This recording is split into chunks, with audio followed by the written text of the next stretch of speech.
hukum. Ya, maka ketika suatu hukum dimunculkan, maka ditanya dalilnya mana. Yang dimaksud dengan dalil itu bukan ro'yunya, bukan pemikirannya. Kalau ro'yu itu tradisi yang dahulu-dahulu. Nah, yang dimaksud dengan dalil ini adalah sumbernya dari mana, yang dasar dari Allah ada tidak, yang dari Rasulullah atau tidak. Harus jelas ya. Makanya kemudian yang dimaksud dengan dalil itu adalah di dalam Islam ayat Al-Quran, berikut juga hadis Nabi yang sahih. Ya, hadis Nabi yang sahih. Makanya kalau hadis itu sendiri itu adalah teks ya, yang mana teks itu berisi tentang hal-hal yang berkenaan dengan Rasulullah SAW. Apakah itu perkataan beliau yang dikenal dengan qauli, apakah itu perbuatan beliau yang dikenal dengan fi'li, ataukah itu takrir beliau atau sikap diam beliau terhadap perbuatan para sahabat. Nah, kalau di dalam teks-teks hadis itu memuat unsur hukum, nah itulah yang kemudian dijadikan dasar dalil untuk menetapkan suatu perkara hukum oleh para ahli usul biasanya. Dalil. Nah, ini yang dimaksud dengan perbedaan antara dalil dan hadis. Secara tidak langsung hadis itu adalah dalil. Ini. Terus juga dari Bu Bambang ya, dari Bu Bambang. Ini bagaimana hukumnya ada anjing dilanggar. Jelas tadi kita menyebutkan kemungkinan kenapa umat Islam itu menghindari misalnya memelihara anjing, karena ada dalil yang menunjukkan bahwasanya liur anjing itu najis. Sehingga najisnya itu juga mughaladzah. Sehingga untuk membersihkannya itu harus dengan usaha keras. Usaha kerasnya itu apa? Membasuhnya sebanyak 7 kali. Nggak gampang ya? Gampang 7 kali. 7 kali itu yang dianjurkan adalah dengan tanah, dicampur dengan tanah ya, ulahuna biturab misalnya. Nah, kemudian kenapa umat Islam senang misalnya memelihara kucing? Karena memang juga ada dalilnya. Kata Nabi berkenaan dengan kucing, inah laisat bin najas. Kucing itu bukan hewan yang najis, atau liurnya itu bukan najis, ya, bukan najis. Bulunya? Iya. Juga ininya, karena ini ada dalil ya, laisat bin najas. Innama hiya minat tawafina alaikum. Dan kucing itu ya biasanya yang berkeliaran di rumahmu. Makanya kemudian ada sahabat yang dikenal dengan Abu Hurairah. Abu Hurairah itu bukan nama orang tapi laqab, karena beliau terbiasa sayang dengan kucing, memelihara kucing, mengumpani kucing, maka dikenal dengan bapaknya kucing. Walaupun bukan nama beliau. Nah, ini. Nah, oleh karena itu kemudian mungkin menjadi khawatir ya. Menjadi khawatir sehingga apakah anjing itu bahkan bukan hanya di pelataran musola, tapi jangan-jangan di mana-mana itu sudah bekas jilatan anjing. Jadi solusinya gimana, Ustaz?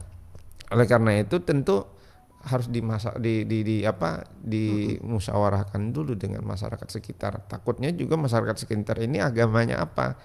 Jangan-jangan komunitasnya itu banyak yang non, sehingga agak susah. Tetapi mungkin dibicarakan baik-baik bahwasanya anjing ini mengganggu, karena umat Islam sendiri menganggap liur anjing itu bisa mendatangkan najis terhadap misalnya baik pakaian, misalnya sejadah dan seterusnya. Nah, setelah dimusyawarahkan tentu kita bisa meminta kepada pemilik anjing itu untuk menangkapnya, tidak atau melepas juga lagi, tidak melepas lagi dan seterusnya. Karena apa? Kita khawatir ini di mana-mana itu kan orang biasa memviralkan. Kalau kasus-kasus yang kadang-kadang dipotong-potong lalu dibuat caption, orang lebih mempercayai caption daripada faktanya sendiri sekarang ini. Oleh karena itu mungkin kita hati-hati, lebih baik kita bermusyawarah. Jangan sampai misalnya kejadian ada anjing dianggap sebagai anjing rabies, anjing gila, lalu di hulu sungai itu kemudian anjing itu dikejar-kejar bahkan ketemu mungkin di tengah jalan lalu ditimpas sampai dipotong ininya, ya sehingga ketika itu di video diviralkan dan dilihat oleh banyak orang, akhirnya terjadi perdebatan. Perdebatan apa? Khususnya para penyayang binatang, mereka protes lah. Ini sangat perilaku yang sangat sadis dan seterusnya. Padahal anjing itu dianggap sebagai anjing gila yang kalau ketemu dengan orang menggigit. Ya, menggigit. Jadi diurun rembukan dulu ya, Bu Bambang. Sayang kalau musolanya nggak disoloti. Iya, mudah-mudahan ada solusi lah nanti setelah ada urun rembuk ya Ustadz ya. Baik, untuk pendengar kaum muslimin dan muslimat, silahkan Anda bisa bergabung dengan kami, sharing, bertanya seputar living hadis yang ternyata tanpa kita sadari, saban hari kita melihat di TikTok misalnya ada tentang tulisan hadis ya, ternyata itu termasuk dalam living hadis, termasuk di mobil yang tulisannya kalau kita membaca ya, kita naik motor membaca ada bacaan hadis-hadis Nabi, ada artinya juga, itu termasuk juga ya Ustadz ya. Kita akan sapa kembali. Assalamualaikum. Halo, waalaikumsalam warahmatullahi wabarakatuh. Pak Cakrawala ini. Iya, Pak Bintang di Banjarmasin. Alhamdulillah. Tema tentang apa nih? Living hadis. Iya, betul Pak. Sekilas tentang living hadis. Maksudnya apa, hadis-hadis yang nyata gitu kan? Iya, ini tradisi yang tradisi ya Pak ya, boleh dikata demikian. Yang suatu tradisi yaitu living hadis. Yang didasarkan. Jadi tentang jadi kita ini memang Al-Quran dan hadis ya, merupakan dua hal yang tidak membuat tersesat. Namun ini ada hubungannya dengan yang lain. Jadi Al-Quran dan ahli bait, nah ini harus didiskusikan zaman sekarang ini. Jadi harus terbuka. Jadi ahli bait itu dikatakan sejak Nabi Ibrahim ya, berdoa supaya umat itu banyak yang muslim dan datang ke Ka'bah sampai melahirkan Nabi Muhammad, sampai ke Nabi Muhammad, sampai ke Imam Mahdi. Nah itu dasar yang ahli bait itu mempunyai orang yang diantaranya dijamin untuk menjaga Islam. Jadi tentang Al-Quran hadis, memang hadis-hadis banyak diseleksi ya. Namun ada juga hadis yang nampaknya aneh-aneh, itu yang kadang-kadang masih menjadi perdebatan. Oleh karena itu, pertama kalau ada hadisnya namun tidak ada dalil Al-Qur'annya, saya kira perlu diabaikan ya. Jadi memang apa yang ada di Al-Qur'an itulah wahyu, sedangkan yang di hadis kadang-kadang tidak terlalu didukung oleh wahyu ya. Seperti hadis yang seperti ini banyak merupakan perdebatan, tapi terlalu muncul hadisnya. Tuntutlah ilmu ke sampai negeri Cina. Ada yang mengatakan ini hadis padahal bukan ya. Karena apa yang dituntut di Cina itu. Jadi kalau kita tuntut ke Cina, yang penting dalam hal kemaslahatan manusia saja, mungkin dalam hal sejarahnya mungkin misalnya seperti ini ya, kalau orang negro kan Hilal ya, orang Parsi Salman Al-Farisi, sedangkan di Cina itu tidak ada hadis riwayat Mangkok Seng ya, atau orang Cina. Contoh iya. Tapi mengapa kita ini di Indonesia menggebu-gebu satu hadis ini mencuatnya tinggi luar biasa. Bahkan Indonesia ini katanya tidak tercipta kalau bukan orang Cina. Itu Agil siapa itu yang Jawa Timur itu mengatakan itu gitu. Dan ini mempengaruhi ke bawah yang artinya yang pedatik buta. Nah, padahal cuma hadis tututlah ilmu negeri Cina itu begitu kuat sehingga akhirnya apa-apa yang dari Cina itu diterima gitu lah. Nah ini hal-hal yang kenyataan sekarang ini seperti ini. Baik. Jadi mudah-mudahan kita mengingat bahwa Islam itu pertama memang kita tauhid. ajaran Islam itu yang dari akidah itu kita harus dipertahankan.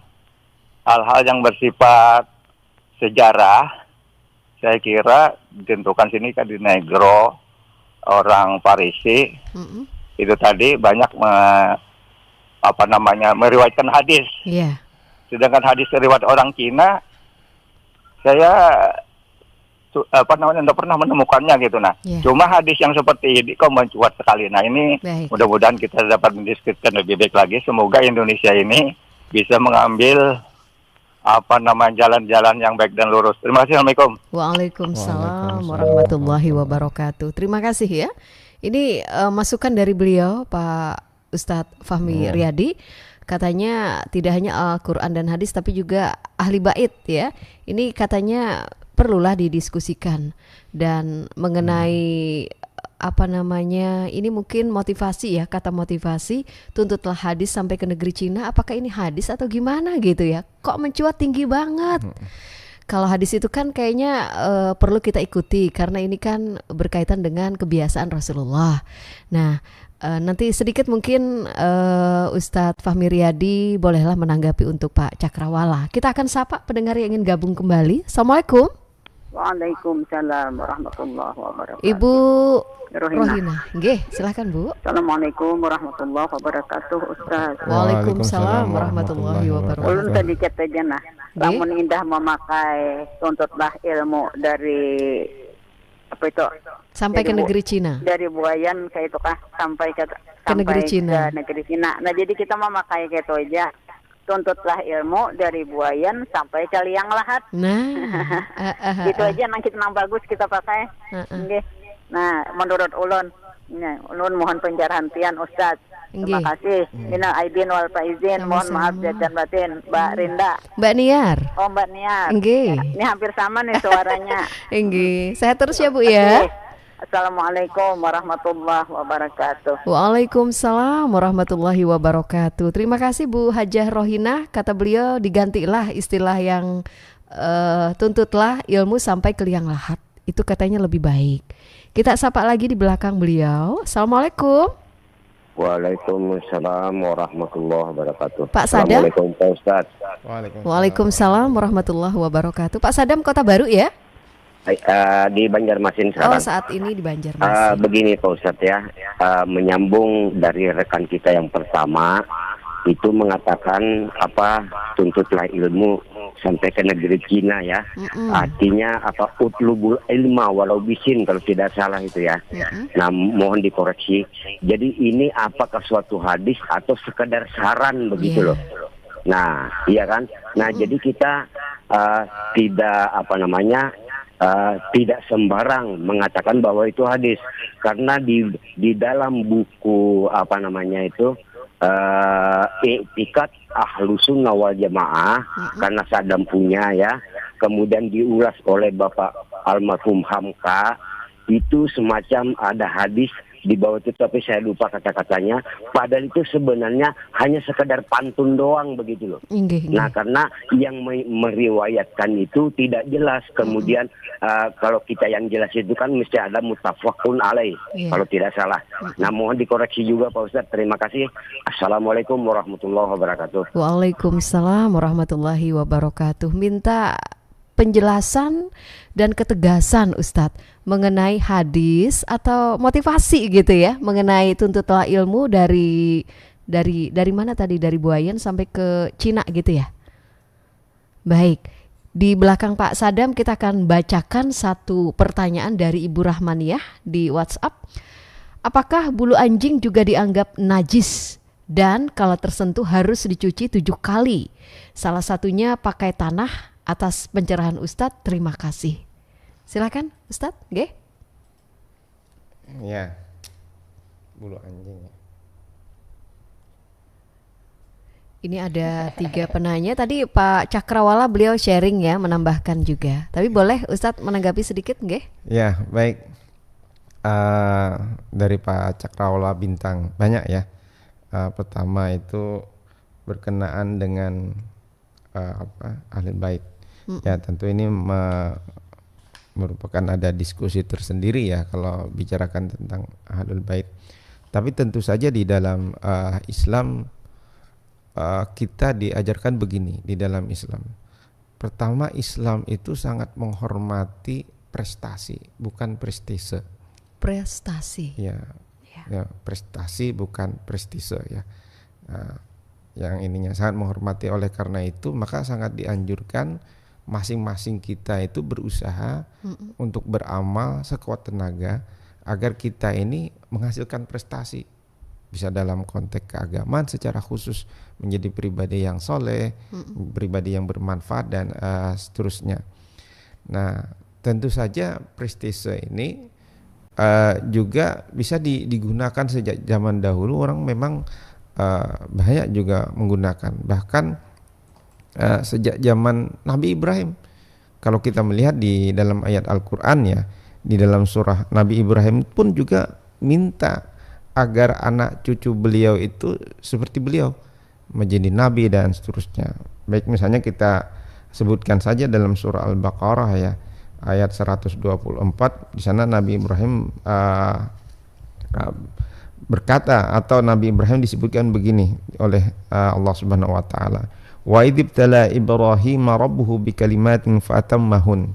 Dan ingatlah ketika Ibrahim diuji dengan beberapa suruhan atau perintah, lalu kemudian Ibrahim itu menunaikan semua perintah tersebut. Lalu apa kata Nabi Ibrahim? Kata Allah Subhanahu wa taala kepada Nabi Ibrahim, qala inni ja'iluka linnasi imama. Aku menjadikan engkau wahai Ibrahim itu menjadi imam bagi umat manusia. Lalu apa kata Nabi Ibrahim? Aku mohonkan juga dari anak cucuku. Qala wa min dzurriyyati. Aku mohonkan juga supaya anak cucuku itu semuanya menjadi imam atau pemimpin umat manusia. Apa sabda Allah? Apa firman Allah? Qala la yanalu ahadiz zalimin. Bahwasanya perjanjianku ini tidak akan diberikan kepada orang-orang yang zalim, walaupun itu adalah keturunan Nabi Ibrahim. Ininya. Nah, ini sebenarnya bicara tentang apa tadi? Dua hal tadi. Pertama, yang mendapatkan penilaian atau dari yang mendapatkan ganjaran yang bagus dari Allah Subhanahu wa taala adalah anak cucu Ibrahim yang betul-betul berprestasi dalam konteks keagamaan dengan menjadi pribadi yang bagus dan seterusnya. Sementara orang-orang yang zalim itu tidak akan mendapatkan hal yang semacam itu. Ini sangat ini jelas, dalam perspektif ayat Al-Quran. Nah, tentu saja kita sebagai manusia itu harus menghormati semua orang, menghormati, karena Allah Subhanahu wa taala, berikut juga Rasulullah mengajarkan penghormatan terhadap diri manusia. Apalagi itu kita anggap sebagai keturunan dari Rasulullah yang beliau adalah membawa agama yang sampai sekarang itu kita anut. Ini berkenaan dengan Pak Cakrawala tadi ya. Kemudian terus hadis-hadis ya, mungkin berkenaan dengan Ibu Rohina. Ya, beliau juga menyebutkan tentang hadis ya, hadis-hadis ya. Terus terang misalnya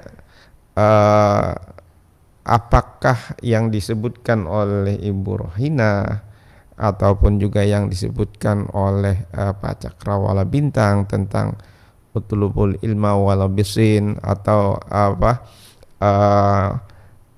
utlubul ilma minal mahdi ilal lahdi, itu dua-duanya menurut para penilaian ulama ahli hadis itu tidak sahih hadisnya, atau tidak memiliki dasar. Artinya tidak memiliki dasar itu ketika dijadikan diperiksa pada aspek, khususnya aspek sanad, itu tidak nyambung kepada Nabi besar Muhammad SAW. Ya, ini mungkin menjawab juga pertanyaan dari Pak Sadam. Ini berarti bukan hadis ya, Pak ya? Bukan hadis. Tapi dalam semangat menuntut ilmunya, kita tidak perlu betul apa yang dikatakan oleh Ibu siapa tadi? Ibu Rohina. Ibu Rohina, tidak perlu kita menggunakan hadis itu. Di dalam Al-Quran itu banyak bahwasanya orang yang berilmu itu ditinggikan derajatnya. Bahkan di hadis-hadis yang lain itu Imam Bukhari sendiri memasukkan di dalam bab Kitabul Ilmi, berkenaan dengan ilmu, menuntut ilmu. Barang apa misalnya man salaka thariqan yaltamisu fihi ilman sahalallahu lahu thariqan ilal jannah. Barang siapa yang menuntut ilmu, ya, maka Allah nanti akan memudahkan baginya itu masuk ke surga. Itu sangat hadis sahih. Bukan hanya dia berjalan ke Cina, ya. Berarti hadis-hadis tentang menuntut ilmu itu banyak sebetulnya, banyak sebenarnya, tapi mungkin ya ada guyonan ya. Ada hadisnya tentang nuntut ilmu ke Cina karena oleh orang Cina ditunggu-tunggu ada yang nuntut ilmu di sini, maka didatangi oleh orang Cina ke Indonesia. Kenapa kalian nggak datang-datang? Akhirnya banyaklah orang Cina di Indonesia. Baik. Ini sudah terjawab ya, Pak Sadam artinya juga. Artinya dua hadis tersebut sebenarnya menurut penilaian itu tidak sahih. Tapi tidak perlu menggunakan itu sebenarnya dalam konteks menuntut ilmu. Ayat Al-Quran itu banyak misalnya. Hadis-hadis yang lain. Ayat Al-Quran bicara tentang apa? Hadis atau bicara tentang menuntut ilmu. Bagaimana Allah wallahu akhrajakum min butuni ummahatikum. Allah mengeluarkan kamu dari perut ibumu, kamu tidak mengetahui sesuatu apapun, lalu dia menciptakan pendengaran, penglihatan dan seterusnya. Agar apa? Agar kita mendapatkan pengetahuan. Dari mata kita tahu warna-warni, dari telinga kita tahu bunyi-bunyian, ya. Terus juga dari tadi pendengaran kita dan seterusnya, sehingga kita mendapatkan pengetahuan yang banyak sekali. Makanya kata Allah, maka siru fil ardi, hendaklah engkau berjalan di muka bumi. Coba lihatlah bagaimana penciptaan gunung, langit dan seterusnya, penciptaan unta dan seterusnya. Itu semua adalah rangsangan yang diberikan oleh Allah agar kita mendapatkan pengetahuan. Baik, ini sangat jelas sekali. Ini ada dua penanya tadi melalui WhatsApp, nanti kita akan tanggapi juga. Tapi sebelumnya Ustadz, kita akan sapa kembali, boleh ya? Ya, silakan. Assalamualaikum. Ya, halo. Boleh dicoba lagi di klik nomor telepon kami 0811511410 dan 051132515562. Jadi Ustadz Fahmi, wujud dan praktek ilmu living hadis ini tidak berbeda ya dengan Al-Quran begitu ya? Yang kalau dalam Al-Quran biasanya dikenal dengan living Quran. Living Quran. Living Quran. Baik, kalau hadis living hadis. Jelas ya? Kita akan coba kembali sapa. Assalamualaikum. Waalaikumsalam warahmatullahi wabarakatuh. Pak Muas ini suaranya. Iya, alhamdulillah. Hanya bukan Mbak Ena. Ini ada keperluan tadi ya, hanya ada kebutuhan. Jadi pada tahu temanya. Temanya Pak Muas, kita bicara sekilas ya tentang living hadis. Ada ambawa apa misalnya Baniarena. Seadanya aja lah. Boleh, Assalamualaikum Ustaz. Waalaikumsalam warahmatullahi wabarakatuh. Belum ada keterangan dari orang tua Bahari Panglang Tabujan Kasadana.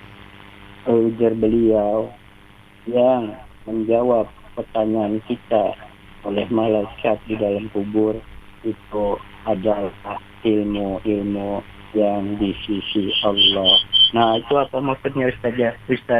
Makasih pencerahan Ustaz. Assalamualaikum warahmatullahi wabarakatuh. Waalaikumsalam warahmatullahi wabarakatuh. Terima kasih Pak Muas. Betul ya Ustadz Fahmi, yang menjawab pertanyaan kita itu ya ilmu kita gitu ya, yang tentu kita tuntut di dunia, sehingga nanti imbasnya di akhirat ketika malaikat bertanya pertanyaan-pertanyaan kubur. Ini apa namanya dari Pak Muas tadi. Nah, sebelumnya juga dari WhatsApp kita menerima penanya dari Ibu Rahmaniyah, apakah bulu anjing najis? Kata beliau, ya. Ini dari Ibu Rahmaniyah, apakah bulu anjing ini najis? Dan kalau tersentuh harus dicuci 7 kali. Salah satunya pakai tanah. Atas pencerahan Ustadz diucapkan terima kasih. Kemudian dari Mamah Alfi, Assalamualaikum Ustadz. Waalaikumsalam warahmatullahi wabarakatuh. Ciri orang yang dirindukan Allah, ada nggak cirinya? Atas jawabannya juga diucapkan terima kasih. Kita 3 dulu ya menanggapi. Ini sudah di menit ke-22 pukul 6. Silahkan Ustadz. Nggih? Ya, baik. Ini banyak kali pertanyaan. Ya mulai dari bulu anjing dulu ya. Nggih, iya. Ya, anjing itu kebiasaannya itu kan menjilat ininya ya, menjilat bulunya biasanya juga. Makanya para ulama memang ada perbedaan pendapat. Nah kalau bulu anjing itu ya, bulu anjing itu terlihat ada basah ya, maka bulu anjing itu najis ininya. Najis dalam arti dia sama seperti kena liurnya ya, kena liurnya ya kan, lidahnya kemana-mana ya, melelehan. Makanya tetapi biasanya kalau ada yang misalnya kalau bulu anjing itu kering ya, mungkin sudah terlepas, terus kena mungkin kena debu, sudah kena hujan dan seterusnya, sehingga mungkin sisa-sisa liur anjing di bulu itu sudah tidak ada lagi, maka mungkin mereka menganggap tidak najis. Jadi ada perbedaan pendapat. Tapi pada umumnya para ulama menganggap bulu anjing itu juga najis. Mungkin sebagai kehati-hatian, sebagaimana liur anjingnya sendiri. Mungkin nanti dilihat lagi lah lebih lanjut berkenaan dengan hukum ya tentang bulu anjing tersebut. Kemudian terus, Mama Alfi yang dirindukan oleh Allah. Yang dirindukan. Ini apa Pak Muas atau Mama Muas dulu atau Mama Alfi? Ya. Pak Muas dulu ya? Boleh, nggih. Bahwasanya yang menjawab pertanyaan kita di kubur itu adalah ilmu ini. Jadi begini, mungkin saya mengutip dari para pendapat ulama dulu, khususnya para seperti Imam Al-Ghazali yang bicara tentang alam sesudah kematian ini. Jadi kita ini ada 3 alam ya, atau 3 dimensi yang mungkin berbeda-beda. Jadi alam syahadah yang kita diami sekarang, yaitu dalam kehidupan. Lalu kita kenal juga alam barzah atau yang kita kenal dengan alam kubur ya. Terus juga nanti kita akhirat, hari akhirat di sana yang yaumul ba'ats, kita itu kemudian dibangkitkan, dikumpulkan di padang mahsyar. Kita itu nanti dihisab, dihitung, terus napaki sirat. Nah, kalau nanti timbangan kita berat kepada kebaikannya masuk ke dalam surga, kalau timbangan kita agak kurangnya masuk ke neraka. Nah, berarti yang dibicarakan di sini adalah di alam barzah ini. Di alam barzah ketika kita mati, khususnya menurut ulama, misalnya Imam Al-Ghazali, kita nanti di alam barzah itu jiwa kita itu ya, jiwa kita itu seperti cermin kehidupan kita di dunia. Artinya apa? Jiwa kita itu tetap hidup sebagaimana nanti di alam ini, di alam barzah. Walaupun jasad kita mati, tetapi segala pengetahuan kita, amal perbuatan kita itu nanti melekat di jiwa itu. Berarti kayak di videoin kayak gitu ya? Iya, akan diputar kayak gitu ya? Iya, artinya kita sebenarnya ketika mati bukan mati sama sekali, tetapi mirip misalkan kalau kita itu mungkin instalnya atau apa, pokoknya jasad kita saja yang mati, tetapi nanti kemudian kehidupan di alam barzah itu, itu jiwa kita tuh sama sebagaimana jiwa kita di ini. Kalau kita membawa kebajikan, seluruhnya itu akan masuk di dalam alam kubur. Ya. Makanya kemudian apa yang kita bawa di dunia ini itu juga menjadi bekal kita di akhirat nanti. Berarti apa yang akan kita tuai akan kita petik, gitu ya Ustaz ya? Nah semuanya ininya di jiwa kita itu.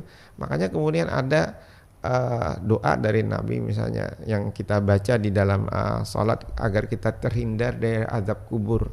Nah yang dimaksud dengan azab kubur itu karena memang jiwa kita itu di sana bisa disiksa. Bahkan di dalam hadis itu setiap hari kita, kalau amalan kita bagus selama di dunia, itu akan melekat dengan jiwa kita, nanti akan didatangi oleh hal-hal yang menakutkan, itu dalam hadis Muslim. Terus juga akan, kalau kita membawa kebaikan itu akan didatangi, sehingga sampai kita menunggu ketika ada hari bebangkitan, kita akan terus disiksa ininya jiwa kita. Mungkin mirip seperti kita mimpi ya. Mimpi. Kalau kita mimpi, coba mimpi kita misalnya dikejar-kejar oleh orang mau dipotong leher kita. lari gitu. Kita juga sampai kita bangun itu berkeringatan. Iya, capek banget. Saking ketakutan, saking capek. Itu mirip dengan siksaan kubur. Iya. Walaupun ketika ini kita tidak melihat dengan mata kita, tapi itu betul-betul menyiksa. Ya, kayak jiwa nyata kita tersiksa. gitu ya, Ustadz ya. Nah, maka betul saja. Maka pertanyaan-pertanyaan yang diajukan di dalam kubur itu sebenarnya refleksi dari perbuatan kita di dunia, itu yang akan menjawabnya. Ya, ini terjawab untuk Pak Muaz. Kemudian kita berada di penghujung acara nih Ustadz. Ciri-ciri orang yang dirindukan Allah dari Mama Alfi di KM 6 Banjarmasin. Ya, jelas ya. Kita ini sebagai hamba dari Allah Subhanahu wa taala, tentu Allah Subhanahu wa taala menginginkan kita itu melaksanakan apa yang Dia inginkan. Ya, yang Dia inginkan. Maksudnya yang Dia inginkan tentu kita menjadi sebagaimana yang diajarkan oleh Al-Qur'an, manusia yang bertakwa, yang berbakti. Nah, misalnya yang paling utama itu adalah ketakwaan. Ya, ketakwaan kepada Allah, meyakini adanya Allah, meyakini ada yang gaib. Terus juga kalau kita memiliki harta, kita berderma, kita beriman kepada Allah, kita buktikan keimanan kita dalam bentuk ibadah-ibadah seperti sholat, seperti puasa, seperti haji. Itu membuat tentu saja pribadi kita ini kalau memenuhi apa yang sudah disyaratkan, diinginkan oleh Allah, menjadi orang-orang yang dirindukan oleh Allah. Ya, dirindukan oleh Allah. Maksudnya yang dirindukan oleh Allah, Allah sangat berkenan untuk mengajak kita, memasukkan kita, sehingga sering disebut menjadi jiwa yang tenang, kembali kepada Allah dengan ketenangan. Berbeda dengan jiwanya selama di dunia penuh kemaksiatan, ketika kembali kepada Allah itu tentu jiwanya tidak tenang. Makanya tadi para ulama kemudian fisik kita ini tetap mungkin hancur, rusak, tetapi jiwa kita itulah yang kemudian dipanggil oleh Allah. Nah, ketika bagaimana menghadap dengan Allah penuh dengan maksiat dan seterusnya, tentu kita akan susah, kita sendiri juga akan susah kalau menghadap dengan manusia saja dengan pakaian tidak bagus, dengan badan bau, tidak enak. Bagaimana dengan Allah? Allah juga tentu tidak akan merindukan. Maka orang-orang yang mengamalkan apa yang diperintahkan oleh Allah Subhanahu wa taala, yang diajarkan oleh Rasulullah, ya, misalnya mencintai Rasul dan seterusnya, nah tentu menjadi orang-orang yang dirindukan oleh Allah Subhanahu wa taala. Terjawab ya Mama Alfi di KM 6 Banjarmasin. Sebelum kita dengarkan kesimpulan bahasan kita sekilas tentang bahasan kita hari ini, Living Hadis, kita akan jeda dulu dengan yang berikut ini. Tetap bersama kami di RRI Banjarmasin Pro 1. Mat, udah selesai belum, Mat? Selo aja, Dang. Masih belum dapat nih idenya, Dang. Astaga, ini kan waktunya bentar lagi, Mat. Dan juga harus dikirim nih. Tenang, tenang. Biasakan detik-detik terakhir juga dapat ide dan dapat moodnya, Dang. Aduh, kebiasaan. Gunakanlah waktu luangmu sebelum datang waktu sibukmu.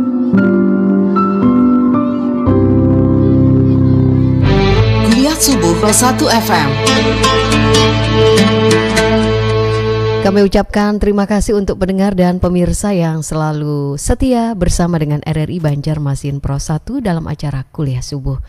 Dan Ustadz silahkan kesimpulannya singkat aja, nggih?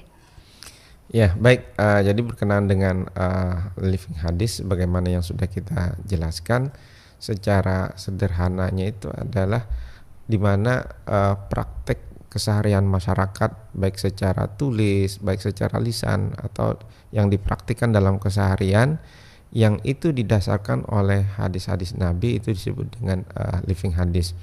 Nah, tentu saja kita khususnya para ulama, para kiai dan seterusnya, bagaimana jangan sampai praktek-praktek semacam itu berlangsung begitu adanya tanpa ada desain. Maksudnya begini, perlu para ulama, para kiai itu merancang agar praktek-praktek di dalam kehidupan masyarakat itu bukan hanya didasarkan atas kepentingan-kepentingan saja. Misalnya dalam arti kepentingan itu walaupun tidak ada dalil hadisnya, tapi kemudian diajarkan, dipraktikkan di dalam kehidupan masyarakat, hanya mungkin terkait dengan kepentingan politik, lalu dianggap sebagai berasal dari hadis Nabi. Oleh karena itu jangan semacam itu, kita memang harus betul-betul ada didasarkan oleh dalilnya, didesain secara baik misalnya, sehingga dia menjadi tradisi-tradisi yang secara tidak langsung juga melestarikan atau mengamalkan sunnah-sunnah Nabi. Nah, mungkin perlu dilihat kembali bagaimana living hadis di pernikahan, living hadis di selamatan kelahiran, living hadis misalnya di di dalam peribadatan, living hadis di dalam muamalah, living hadis di dalam perdagangan. Itu mungkin perlu dikoreksi lagi apakah mengandung unsur-unsur kesalahan. Jangan sampai dibiarkan begitu saja, karena kita akan terus-terus nanti mewarisi kesalahan yang berlanjut-lanjut. Oleh karena itu perlu ada kritik dari para ulama, masukan dari para kiai untuk menilai kembali living hadis yang berlangsung di masyarakat. Mungkin semacam itu ininya. Baik, terima kasih Ustadz Fahmi Riyadi. Kita dapat ilmu lagi tentang mengenal ilmu living hadis gitu ya. Tanpa kita sadari, ternyata saban hari kita selalu berkaitan dengan kegiatan kita harian di TikTok, di media sosial, di mobil ada tulisan hadis, ternyata itu yang namanya living hadis. Baik, pendengar RRI Banjarmasin, kaum muslimin dan muslimat yang dirahmati Allah, semoga dengan penjelasan dari Ustadz Fahmi Riyadi ini bermanfaat untuk kita semua, untuk bekal di akhirat kelak ya, keselamatan di dunia juga pastinya. Terima kasih Ustadz sudah memberikan pengetahuan yang luar biasa untuk kita mengenal lebih dekat apa itu living hadis. Dan akhirnya pendengar, seluruh kerabat kerja yang bertugas pagi hari ini kami mengucapkan subhanakallahumma wa bihamdika asyhadu an la ilaha illa anta astaghfiruka wa atubu ilaik. Wassalamualaikum warahmatullahi wabarakatuh. Waalaikumsalam warahmatullahi wabarakatuh.